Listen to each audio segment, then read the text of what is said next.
India, the holy country for all religions, is blessed by great Maharshis, Mahayogis and great Siddhas. The term Bhairava means terrific. He is often depicted with frowning angry eyes, sharp tiger's teeth, flaming hair, stark and naked except for garlands of skulls and a coiled snake around his neck. In his four hands, he carries a noose, trident, drum and skull. He is often shown accompanied by a dog.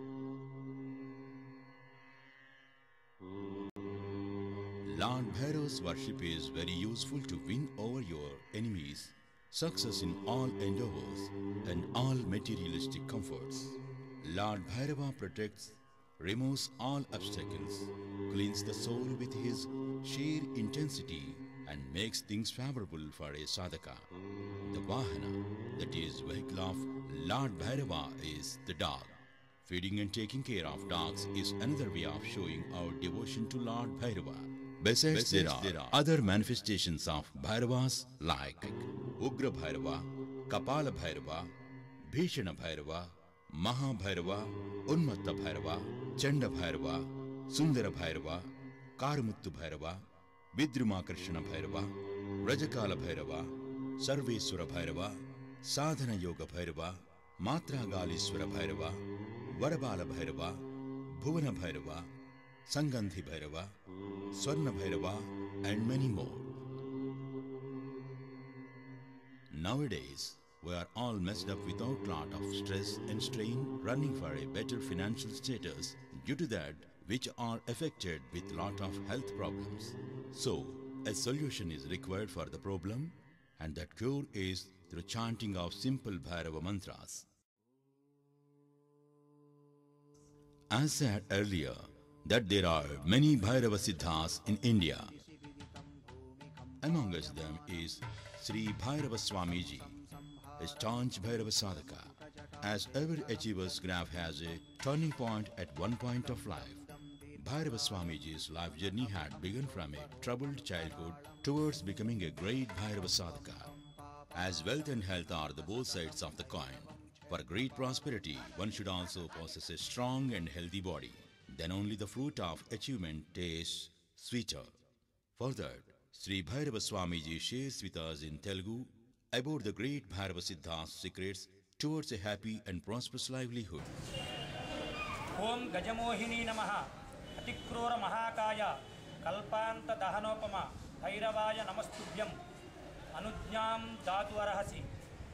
ఈ ప్రపంచంలో మనకి ఉండేటటువంటి శాస్త్రాలు మూడు అని చెప్పి మనకి ఈ యొక్క పురాణాలన్నీ కూడా చెప్తున్నాయండి. ఒకటి సాత్వికం, రెండవది తాంత్రికము, దీన్ని వామాచారము అంటారు మరియు శాక్తేయము అంటారు. మూడవది క్షుద్రము. ఈ మూడు మాత్రమే మనకి ఈ యొక్క భూగోళం మీద వాడుకలో ఉన్నాయండి. దీంట్లో సాత్వికము అనగా శ్రీమన్నారాయణుడు, భగవద్గీత ప్రవచనాలు, అంటే మానవుడు ధర్మాన్ని ఎలా ఆచరించాలి, ఏ ధర్మాన్ని ఆచరిస్తే మానవుడికి సహకుటుంబంతో సుఖంగా ఉంటాడు, తరువాత మోక్షం కలుగుతుంది అనేది చెప్పేటటువంటి మార్గాలన్నీ కూడా సాత్వికంలో ఉన్నాయి. దీని తరువాత తాంత్రికము అంటారు. ఈ తాంత్రికాన్ని మనం శాక్తేయము అంటారు. శాక్తేయము మరియు వామాచారము అంటారు. దీంట్లో ఇద్దరు ప్రధాన దేవతల్ని ఎక్కువగా కొలుస్తారు. రెండో విషయం ఏమిటంటే తాంత్రికంలోకి వస్తుంది. ఈ తాంత్రికాన్ని వామాచారము అంటారు మరియు శాక్తేయము అంటారు. దీంట్లో ప్రధాన దేవతలు ఇద్దరిని ఆరాధనా దైవాలుగా కొలుస్తారు. దీంట్లో ఒకటి ఏమిటయ్యా అంటే దక్షిణ కాళీ, అంటే కలకత్తా కాళీకా మాతని ఎక్కువగా ఆరాధన చేస్తారు, ఉపాసన చేస్తారు. మరియు దీని తరువాత కాళభైరవుడు అంటారు. కాళభైరవుడిని కూడా ఈ యొక్క తాంత్రికంలో వామాచార శాక్తేయంలో ఎక్కువగా ఆరాధన చేస్తూ ఉంటారు. అయితే కాళభైరవుడు అనగా ఎవరయ్యా అంటే ఆ యొక్క పార్వతీ పరమేశ్వరుడు ఇద్దరూ కూడా కైలాసంలో బ్రహ్మకాల ముహూర్తంలో సృష్టి కార్యంలో ఉన్నారటండి. అయితే రావణ బ్రహ్మ ఏం చేశాడండి, తన మనస్సుతోటి ఆ యొక్క కైలాసంలో ఉన్నటువంటి పరమశివుణ్ణి దర్శనం చేసుకుందికి ఆ యొక్క కైలాసానికి వచ్చేసేటండి. ఎవరి అనుమతి లేకుండా కైలాసానికి వచ్చి సృష్టి కార్యంలో ఉన్నటువంటి ఆ యొక్క శివుణ్ణి దర్శనం చేసుకుని వెళ్ళిపోయాట. ఇదంతా కూడా అమ్మవారు గమనిస్తోందిట. అంతే వెంటనే ఏం చేసిందయ్యా అంటే ఆ యొక్క సదాశివుడితోటి విన్నవించుకుందిట. పరమేశ్వర, ఏమిటి వైపరీత్యం? మనకి ఈ యొక్క కైలాసం అయినటువంటి ఈ కైలాసంలో మనకి స్వేచ్ఛా స్వతంత్ర హక్కులు లేవా అని చెప్పి పరమేశ్వరుని అడిగిందిట. వెంటనే పరమేశ్వరుడు ఆ యొక్క తన వీర్యాన్ని ఆ యొక్క భూమికి వేసి కిందకి శక్తిపాతం చేశాట. రుద్రవీర్య సముద్భవాయ నమః అంటే యొక్క రుద్రుడి యొక్క వీర్యంలోంచి ఉద్భవించిన వాడే కాలభైరవుడు అని చెప్పి మనకి భైరవ తంత్రం చెప్తోందండి. అయితే వెంటనే కాలభైరవుడు ఉద్భవించాట. శివుడు అంటున్నాట, నీవు నా యొక్క వీర్యంలోంచి ఉద్భవించావు కనుక నీకు అష్టసిద్ధుల్ని మరియు ఆ యొక్క శక్తిపాతాలన్నింటినీ కూడా నీకు ఇస్తున్నానయ్యా అని చెప్పి అష్టసిద్ధులన్నింటినీ కూడా కాలభైరవుడికి ఇచ్చాటండి.